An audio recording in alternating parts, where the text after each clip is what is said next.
ये जो फैमिली है ना, देखने में एकदम नॉर्मल लगती है, लेकिन असलियत में ये एक ऐसा जाल बिछाती है जिसमें फंसने के बाद निकलना नामुमकिन हो जाता है। ये लोग मीठी मीठी बातों से अपने शिकार को अपने घर तक खींच लाते हैं और फिर जो होता है वो सोचकर भी रूह कांप जाती है। और सबसे खौफनाक बात तो ये है कि यह बच्चों की जुबान तक काट देते हैं ताकि वो कभी सच न बोल सके। तो चलिए शुरू से पूरा माजरा समझते हैं। हमारी कहानी शुरू होती है लंदन में रहने वाले एक साधारण से घराने से। इस फैमिली ने इटली में कुछ दिन घूमने का प्रोग्राम बनाया होता है। बेन ने काफी दिनों से पैसे बचाए होते हैं। चुनांचे वो अपनी कार निकालता है और बीवी लुइस और बेटी एगस के साथ इटली का रुख करता है। सभी का मूड एकदम शानदार होता है, पर इन तीनों को जरा भी अंदाजा नहीं होता कि वो दरअसल अपनी जिंदगी के सबसे बड़े नाइटमेयर की तरफ कदम बढ़ा रहे हैं। इटली पहुंचकर वो एक होटल में चेक इन करते हैं। अगले दिन घूमने के दौरान एगस का खिलौना कहीं गुम हो जाता है। बेन उसे ढूंढने के लिए इधर उधर माथा पच्ची करता है, यहाँ तक कि कूड़ेदान भी खंगालता है, लेकिन खिलौना नहीं मिलता। जब वो वापस आता है तो देखता है कि लुइस की किसी दूसरी फैमिली से मुलाकात हो चुकी है जिन्होंने एगस का खिलौना ढूंढकर दे दिया था। बेन उनका शुक्रिया अदा करता है और नाम पूछता है। सामने वाला बंदा बताता है कि वो पैडी है, उसकी बीवी का नाम लीना है और उनका एक लड़का है जिसे एंट बुलाते हैं। पैडी यह भी बताता है कि उसका बेटा बोल नहीं पाता क्योंकि बचपन से ही उसकी जुबान कटी हुई है। पैडी फिर उन्हें साथ में खाना खाने की दावत दे देता है। खाने के दौरान दोनों फैमिलीज में काफी जमती है। पैडी एकदम फनी और खुशमिजाज टाइप का बंदा नजर आता है। जब बेन उससे काम धंधे के बारे में पूछता है तो पैडी बताता है कि वो डॉक्टर है मगर अपनी मर्जी का मालिक है और जिंदगी को पूरी तरह एंजॉय करता है। पैडी उन्हें ये भी बताता है कि जंगल के बीचों बीच उसका एक अलग घर है और फिर वो उन्हें ऑफर करता है कि अगर मन हो तो कुछ दिन उस जंगल वाले घर में बिता सकते हैं। उस रात सब दोबारा मिलते हैं, खूब हंसी ठिठोली होती है और दोस्ती और पक्की हो जाती है। 2 दिन बाद बेन और उसकी फैमिली छुट्टियां खत्म करके लंदन लौट आती है। वहाँ उन्हें पैडी की एक फोटो मिलती है जिसमें वो सब एक साथ हैं और पीछे लिखा है कि वो उनका जंगल वाले घर में इंतजार कर रहा है एक अलग किस्म की छुट्टी के लिए। बेन जाने के लिए हाँ कर देता है मगर लुइस के मन में झिझक है। वो कहती है कि उन लोगों को इतना जानते भी नहीं, बस एक दिन साथ गुजारा है। बेन उसे मनाता है कि शहर के शोर शराबे से दूर कुछ सुकून मिलेगा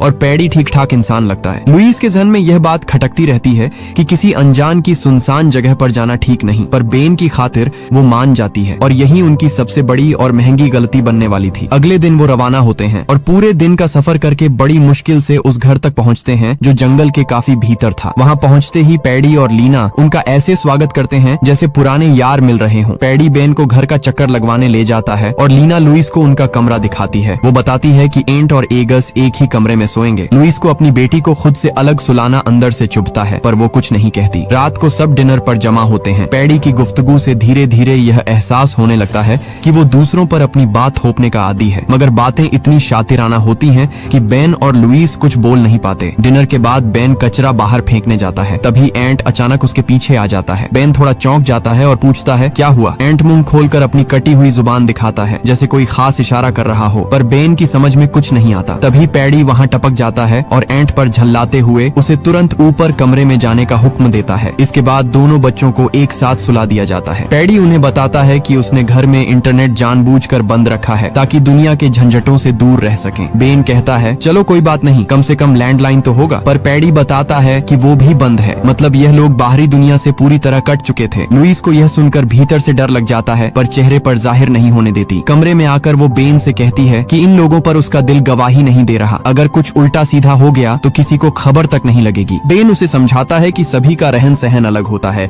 और यहाँ का माहौल अच्छा है, फिक्र नहीं करनी चाहिए। अगले दिन पैडी सबको जंगल की सैर पर ले जाता है। रास्ते में पेड़ पौधों के बारे में बताता है और यह भी सिखाता है कि जंगल में बिना किसी साजो सामान के आग कैसे जलाई जाती है। उसी वक्त एगस झूले पर बैठी होती है, लेकिन एंट अचानक उसके सामने आकर खड़ा हो जाता है और उसे झूलने नहीं देता। लग रहा था जैसे वो इन लोगों को जल्दी से जल्दी यहाँ से भगाना चाहता हो। लुइस उसे हटने को कहती है पर वो नहीं सरकता। पैडी का पारा चढ़ जाता है और वो एंट को जोर से खींचता है और कहता है कि अब सजा के तौर पर वही एगस को झूल आएगा। पैडी का ये रवैया देखकर लुइस सिहर जाती है। बेन उसे ठंडा करने की कोशिश करता है पर पैडी बड़े बेफिक्र अंदाज से कह देता है कोई बात नहीं। ये तो साफ दिखता था कि एंट अपने बाप से नफरत करता है क्योंकि यह बंदा उसके साथ जानवरों जैसा बर्ताव करता था। घर वापस आकर लुइस बेन से दोबारा कहती है कि वो यहाँ से निकलना चाहती है, हर चीज में कुछ न कुछ गड़बड़ है। पैडी जबरदस्ती का बंदा है और लीना एक ऐसी नकली मुस्कान चिपकाए रखती है जो और भी डरावनी लगती है। तभी लीना अंदर आती है और बताती है कि पैडी ने लंच का बुलावा भेजा है जहाँ उसका कोई दोस्त खास खाना पकाएगा। वो मना नहीं कर पाते। सब तैयार होने लगते हैं तो पैडी बोलता है कि बच्चों को यहीं छोड़ देते हैं ताकि बाहर आजादी से टाइम बिता सके। कहता है कि उसका दोस्त एलेक्स बच्चों का ध्यान रखेगा। लुइस घबराकर पूछती है ये एलेक्स कौन है। वो एगस को साथ ले जाना चाहती है, मगर लीना समझाती है कि बच्चों की देखभाल करना ही एलेक्स का काम है, तो कोई टेंशन नहीं। आखिरकार वो बच्चों को छोड़कर रेस्टोरेंट जाते हैं। वहाँ पैडी का दोस्त शेफ माइकल उनके लिए लाजवाब खाना बनाता है। सब मजे से खाते हैं। इधर घर पर एंट मौके का फायदा उठाकर एगस को चुपके से पैडी के कमरे में ले जाता है कुछ दिखाने के लिए। वो एक दराज खोलता है जिसमें बहुत सारी घड़ियां भरी पड़ी होती हैं। एक घड़ी निकालकर एगस को उस पर लिखा पढ़ने को कहता है, पर एगस को एंट की मंशा समझ नहीं आती। तभी एलेक्स वहाँ आ जाता है और एंट झट से घड़ी वापस रख देता है। रेस्टोरेंट में पैडी सबको वो किस्सा सुनाता है कि लीना से उसकी मुलाकात कैसे हुई थी, मगर उसका सुनाने का अंदाज खौफनाक था। लीना का बर्ताव भी कुछ अजीब था। बेन और लुइस सामने बैठे थे और उनका डर हर पल बढ़ता जा रहा था, पर पैडी हमेशा की तरह हंसकर सब टाल देता। खाना खत्म होने के बाद पैडी बेफिक्री से बिल बेन की तरफ सरका देता है और बड़े बेशर्म लहजे में कहता है कि हम तो एक ही हैं, तुमने दिए मतलब मैंने ही दिए, और सारा हिसाब उस पर डाल देता है। घर पर एंट अब भी एगस को किसी बड़े खतरे से आगाह करने की कोशिश में लगा था। वो अपनी शर्ट उठाकर बदन पर पड़े चोट के निशान दिखाता है। एगस पूछती है ये किसने किया, पर जवाब से पहले ही किसी के कदमों की आहट सुनाई देती है और दोनों फटाफट सोने का ड्रामा करते हैं। लुइस और लीना बच्चों को चेक करने आती हैं और सोता देखकर चली जाती हैं। आधी रात को लुइस की आंख खुलती है और वो एगस को देखने जाती है, लेकिन एगस और एंट दोनों कमरे में नहीं होते। वो घबराकर पैडी के कमरे की तरफ जाती है, जहां देखती है कि लीना दोनों बच्चों को सीने से लगाकर सोई हुई है। यह नजारा देखकर लुइस का दिल जोर से धड़कने लगता है। उसके लिए यह हजम करना मुश्किल था कि कोई अनजान औरत उसकी बच्ची को इस तरह चिपका कर सोए। वो तुरंत एगस को उठाती है और वहां से निकल जाती है। वो सीधे बेन के पास जाती है और कहती है हम अभी इसी वक्त यहाँ से निकलते हैं। बेन हैरान होकर पूछता है क्या हुआ। लुइस पूरी बात बताती है। बेन को भी यह माजरा अजीब लगता है और कहता है कि उनके उठने से पहले ही यहाँ से खिसक जाना बेहतर रहेगा। दोनों जल्दी जल्दी सामान बांध कर निकल पड़ते हैं। एंट उन्हें जाते देख लेता है पर रोकता नहीं। शायद वो खुद भी यही चाहता था, मगर रास्ते में एगस को याद आता है कि उसका टेडी बेयर वहीं छूट गया। बेन समझाता है कि नया दिला देगा, पर एगस जिद पर अड़ जाती है और रोने लगती है। वो घबराहट में अपने हाथ भी अजीब तरह से रगड़ने लगती है। एगस की जिद के सामने झुककर बेन को वापस मुड़ना पड़ता है। जब वो वापस पहुंचते हैं तो पैडी और लीना पहले से जागे हुए मिलते हैं। पैडी का चेहरा गुस्से से तमतमाया हुआ है। वो कहता है बिना बताए ऐसे चले जाते हैं, हमने इतना किया और ये बेइज्जती। बेन बात संभालने की कोशिश करता है और बताता है कि बच्चे की तबीयत ठीक नहीं थी, इसलिए उन्हें जगाना ठीक नहीं लगा। पर लुइस से रहा नहीं जाता और वो लीना से सीधे पूछती है कि मेरी बच्ची को पकड़कर क्यों सोई थी, क्या वो उसकी माँ नहीं। ये सुनकर लीना की आंखें भर आती हैं। वो बताती है कि उसकी एक बेटी थी जो अब नहीं रही। एगस को देखकर उसे अपनी बच्ची की याद आ जाती है और जब रात को वो देखने गई तो एगस हाथ रगड़ रही थी, इसलिए डर कर उसे पास सुला लिया। ये सुनकर पैडी भी इमोशनल हो जाता है। बेन और लुइस को अपनी जल्दबाजी पर पछतावा होता है और दोनों माफी मांगते हैं। एंट वहाँ आकर एगस को टेडी बेयर थमा देता है। वो कुछ कहने की कोशिश करता है पर उसकी बात कोई नहीं समझ पाता। पैडी मिन्नत करता है कि आज की रात और रुक जाएं, कल सुबह चले जाना। बेन और लुइस मान जाते हैं। फिर सब बाहर निकलते हैं। लुइस और लीना बातें करती हैं और बच्चे खेलने लगते हैं। खेलते खेलते एंट एगस के लिए एक कागज पर जरूरी बात लिखता है, मगर उसकी लिखावट इतनी बिगड़ी हुई होती है कि एगस को कुछ समझ नहीं आता। उसी वक्त लीना वहाँ आ जाती है। एंट घबराकर वो कागज निगल जाता है। एगस अपनी माँ को एक कोने में ले जाकर कहती है कि मम्मी मुझे लग रहा है एंट हमें किसी बड़े खतरे के बारे में बताना चाहता है पर बोल नहीं सकता। वो अभी बात कर ही रहे होते हैं कि लीना उन्हें लंच के लिए बुला लेती है। लुइस एगस से दबी आवाज में कहती है बिल्कुल नॉर्मल रहो और किसी को शक मत होने देना। खाने के वक्त लीना एगस के खाने पर इतनी रोक टोक करती है कि लुइस से बर्दाश्त नहीं होता। वो साफ कह देती है कि मैं इसकी माँ हूँ, मैं देख लूंगी। माहौल जरा गर्म हो जाता है। फिर पैडी म्यूजिक चलाता है और बच्चों को डांस करने को कहता है। एंट की मूवमेंट थोड़ी बेतरतीब होती है तो पैडी का पारा चढ़ जाता है। वो बहुत बेरहमी से एंट को सही स्टेप्स सिखाने लगता है। यह नजारा देखकर बेन और लुइस की सिट्टी पिट्टी गुम हो जाती है। लुइस फुसफुसाती है बेन अब और नहीं झेला जाता, मुझे यहाँ से तुरंत निकलना है। बेन कहता है कि उसने पी रखी है और गाड़ी चलाने की हालत में नहीं है, बस एक कॉफी पीता है होश ठिकाने करने के लिए, और फिर सीधे निकलते हैं। इसी बीच पैडी नशे में लुढ़क कर सोने चला जाता है। एंट मौका देकर बाप की चाबियां उड़ा लेता है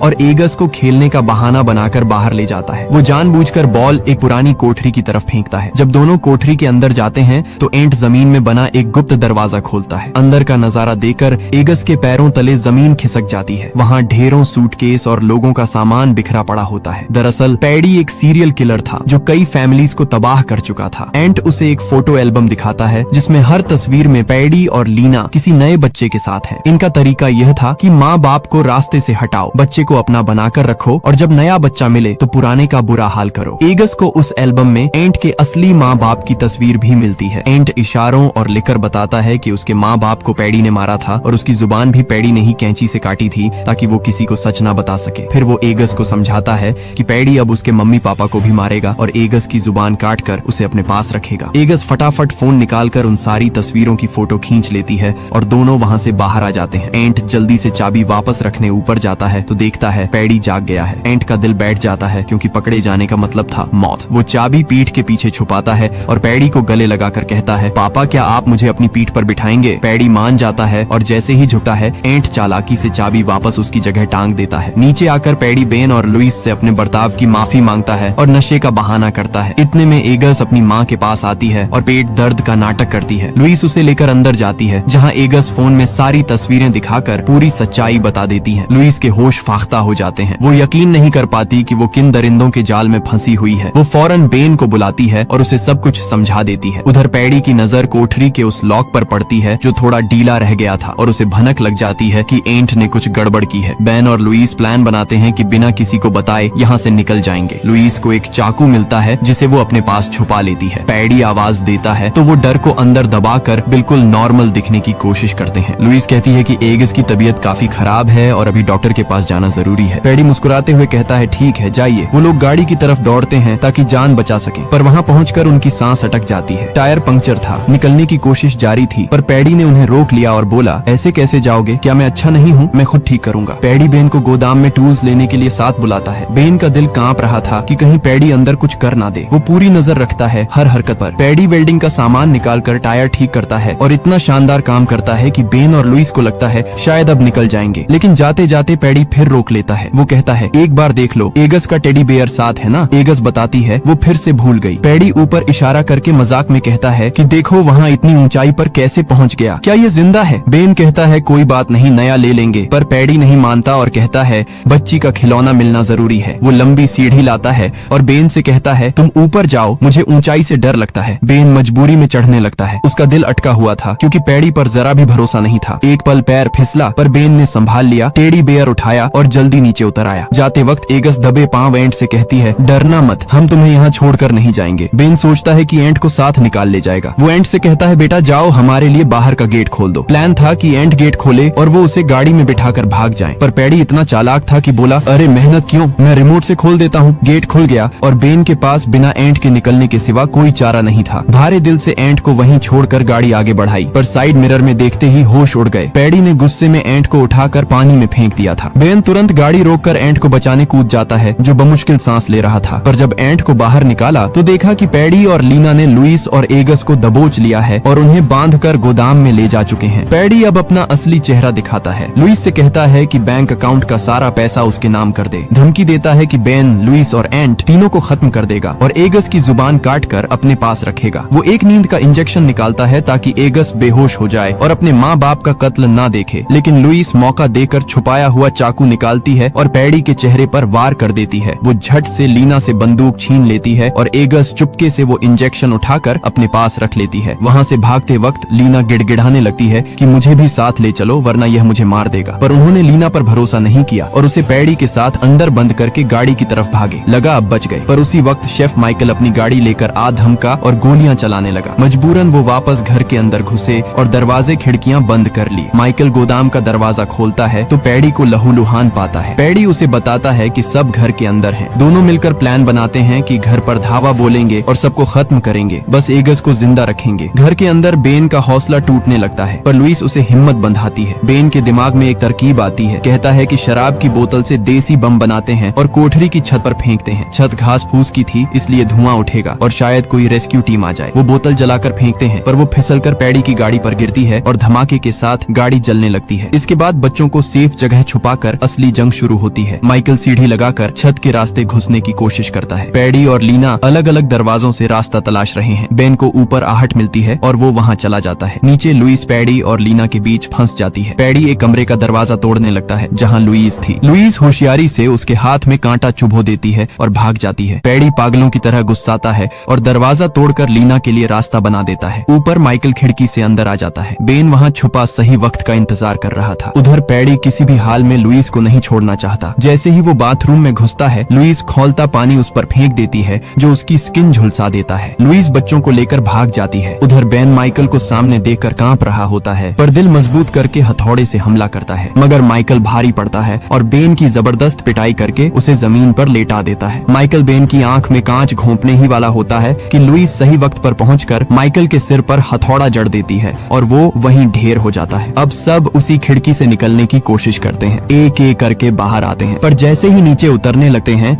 लीना बंदूक लेकर खिड़की पर आ खड़ी होती है। इससे पहले कि वो ट्रिगर दबाए, लुइस हथौड़े से उसके सिर पर वार करती है और लीना इतनी ऊंचाई से नीचे गिरकर मर जाती है। अब मुश्किल यह थी कि नीचे उतरने की सीढ़ी गिर गई थी। किसी एक को नीचे कूदना था ताकि सीढ़ी सीधी की जा सके। बेन हिम्मत करके कूद जाता है, पैर टूट जाता है, पर दर्द को दरकिनार करके जल्दी सीढ़ी सीधी करता है ताकि बाकी सब नीचे उतर सके। सब सही सलामत जमीन पर आ जाते हैं, तभी कुछ आने की आहट आती है। सब घबरा जाते हैं, सोचते हैं पैडी आ गया। बच्चों को आगे करके खुद लड़ने के लिए तैयार हो जाते हैं, पर जब पता चलता है कि वो आवाज किसी इंसान की नहीं बल्कि एक लोमड़ी की थी तो थोड़ी राहत मिलती है। तभी दूसरी तरफ से पैडी की आवाज आती है। वो एगस को पकड़े हुए होता है और बेन से कहता है हथियार नीचे फेंको। बेन तुरंत ऐसा करता है ताकि एगस को कुछ ना हो। पैडी जब लीना को नीचे मरा देखता है तो गुस्से और दर्द से भर जाता है। लुइस उसे समझाती है कि लीना खुद गिरी, एगस का कोई कसूर नहीं, इसे छोड़ दो। पैडी कहता है डरो मत, एगस को कुछ नहीं होगा, तुमने मुझसे मेरी लीना ली, अब मैं एगस को अपने साथ रखूंगा। पर एगस ने होशियारी दिखाई। वो इंजेक्शन जो उसने पहले छुपाया था वो उसके पास था। सही मौका देकर